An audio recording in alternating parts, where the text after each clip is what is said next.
ሁላችሁ በእግዚአብሔር ሰላምታ እንደምንዋላችሁ። አሜን። ምሕረት ቸርነቱን አብዝቶ እስከዚህ ያቆየን። በእድሜያችን ላይ የዛሬዋን ዕለት ይችን ሰዓት የጨመረልን የአባቶቻችን አምላክ ልዑለ ባሕርይ እግዚአብሔር ስሙ የተመሰገነ ይሁን። በዚህ ዕለት ያሰባሰበን የረዳን አምላካችን ስሙ የተመሰገነ ይሁን። ልደታና ሶሊያና ይላል። እውነተኛ ታሪክ ነው። በፈረንጆች 2016 ዓ.ም በአውሮፓ ሀገረ ስብከት ለአገልግሎት ተጉዤ ነበር። ጉባኤያቱ በተለያዩ ሀገራትና ከተሞች የሚካሄዱ ሲሆን ግንቦት ልደታ ከመከበሩ ከሳምንት በፊት ቩርዝቡርግ ወደምትባል አነስተኛ የጀርመን ከተማ አቅንቼ ነበር። ከተማይቱን ገና እንደረገጥኩ የሆነ መንፈሳዊ መረጋጋት ተሰምቶኝ ነበር። ይህን ስናገር ቀሲስ አብርሃም የተባሉ አብረውኝ የነበሩ አባት አሁን አንተ ያልከውን ቃል በቃል ብፁዕ አቡነ ሙሴም ገና ከተማዋን ሲረግጡ ተናግረውት ነበር። ልክ ነው። ስፍራው ብዙ ክርስቲያኖች በሰማዕትነት የሞቱበት ሀገር ስለሆነ የሆነ የሚያረጋጋ መንፈስ አለው አሉ። እውነትም ከተማዋ እጅግ ብዙ ጥንታውያን አብያተ ክርስቲያናት ያሉባትና በኋላም ደጋግቤ የተመላለስኩባት የጽሞና ከተማ ነበረች። ቃለ እግዚአብሔርን ሰምተው የማይጠግቡ ረጅም ሰዓት ተምረው በቃ ቀጥል እንጂ የሚሉ ምዕመናን ባሉባት ለዚያች ከተማ የአንድ ሳምንት አገልግሎት ከሰጠው በኋላ የግንቦት ልደታ በዓል ደረሰ። በዕለቱ ወደ ውጭ ወጥተን በዓል ከማክበራችን በፊት አዳራሽ ውስጥ ትምህርተ ወንጌል ተካሄደ። የዕለቱ ትምህርት ከመካኖች በስዕለት ተወልዳ ለዓለም ሁሉ ስጦታ ስለሆነችው ስለ እመቤታችን ልደት ነበር። እግዚአብሔር ባወቀ በዚያ ሰሞን በእመቤታችን ዙሪያ አስተምሬ ስለነበር የግንቦት ልደታውን ጉባኤ ትምህርት ላይ ያተኮርኩት ቅድስት ሐና ልጅ በማጣት ምክንያት ስለደረሰባት ሐዘን፣ የእግዚአብሔርን መጎብኘት፣ እመቤታችን በቅድመ አያቶቿ ሕልም በጨረቃ የተመሰለች ጨረቃችን በግሪኩ ሶሊያና እንደሆነች፣ ምዕመናንም ይህን አስታውሰው ሴት ልጅ ሲወልዱ ሶሊያና ብለው እንዲያወጡ፣ እግዚአብሔር ለኤልሳቤጥና ዘካርያስ ዘግይቶ ልጅ የሰጠው የለመኑትን የማይረሳ አምላክ በመሆኑ እንደሆነ የሚሉት ነጥቦች ላይ አተኩሬ ነበር። ከትምህርተ ወንጌሉ በኋላ ዝማሬ ተዘምሮ ከአዳራሽ ወጥተን የልደታ ዝክር አደረግን። በመጨረሻም ስብሐት ከመባሉ በፊት ከቤተ ክርስቲያኗ ሰበካ ጉባኤ አባላት አንዱ አቶ ተዘራ ተነስቶ ለእመቤታችን ስዕለት መሳል ጀመር።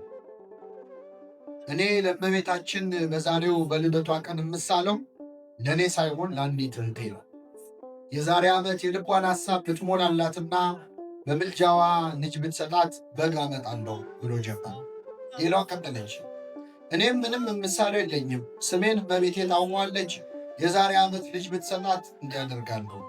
ሌላው ቀጠለ።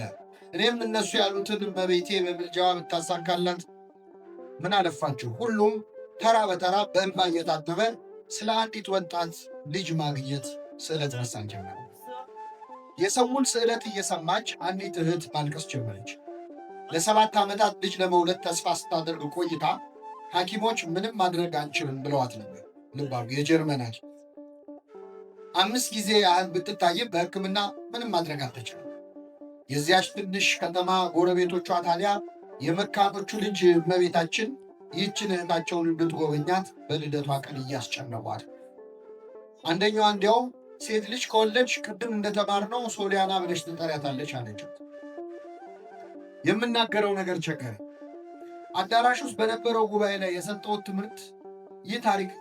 ትምህርት ይህ ታሪክ እንዳለ ባውቅ ኖሮ በወድ ላለማስባስ ብዬ በመፍራት አልሰጠውም ነበር። እንግዳ ሰባኪ መሆን ደግነቱ የማንም ቤት እንደምታንኳኳ ሳታውቅ ትሰብካል። ቃለ እግዚአብሔሩም አይታሰብም። ልብ ከሚነካው ስዕለት በኋላ የመጨረሻዋ ተናጋሪ ሁሉም ሰው የተሳለላት ወጣት ነፃነት ነበረች። ሳግ እየተናነቃት ዛሬ ለእኔ ታላቅ ቀን ነው፣ ባይሳካ እንኳን አይቆጨኝም። እኔን እንዳሰባችሁ እመቤቴ ታስባችሁ፣ እስከ ዛሬም ቅሬታ እንዳይሰማኝ ልጅ መውደዴን አውቃችሁ ልጆቻችሁን ከኔ ጋር እንዲያሳልፉ እንዲጫወቱ ስታደርጉ ስለነበር አመሰግናለሁ። እመቤቴ እኔንም ብትሰማኝ ለቤተ መቅደሷ ምንጣፍ አስገባለሁ ብላ በእንባ ተሳለች። እኔም በዚህ በፍቅር በተሞላ ምሽት በመገኘቴ እግዚአብሔርን አመሰገንኩት። 2 ወይም 3 ሆነው በሚጸልዩበት ነገር ቢስማሙ እሰማቸዋለሁ ይላል ወንጌሉ።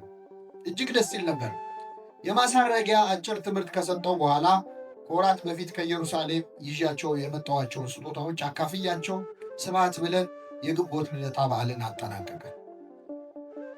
ግን ደግሞ ይህ ሁሉ እንባ ፈሶ ሳይሳካ ቢቀርስ?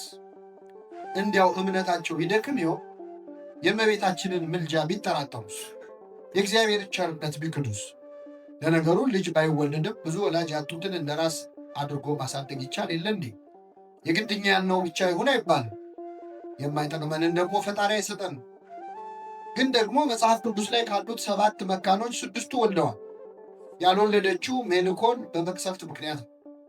እርግጥ ነው 7 ዓመት ታግሳ ጠብቃለች። ሐኪሞቹ 5 አይተው ምንም ማድረግ አልቻሉም። አጉል ተስፋ ማድረግ ይሆን? በጣም ተጨነቁ። ብዙ አላስጨንቃችሁ። ይህ በሆነ ልክ በዓመቱ የዚያ ሁሉ እንባ የሆነች ሴት ልጅ ድንግል ማርያም ለነፃነት ሰጠቻት። ለግንቦት ልደታ ሁሉም ስለቱን አስገባ።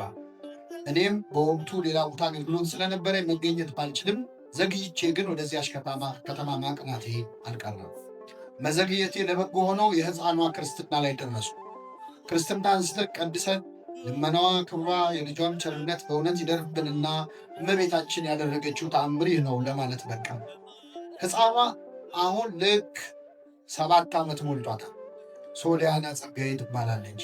ስለ ማርያም ካየች ሮጣ ትስማለች። ከዛ ማርያም ማርያም ትላለች። እናቷ እኔን የሰማች ድንግል ማርያም እናንተንም ትስማችሁ ትላለች። ይህ ምስክርነት ቢዘገይም ዘንድሮ ጻፍኩት። እመቤታችን እንዲህ ናት። ስብሐት ለእግዚአብሔር።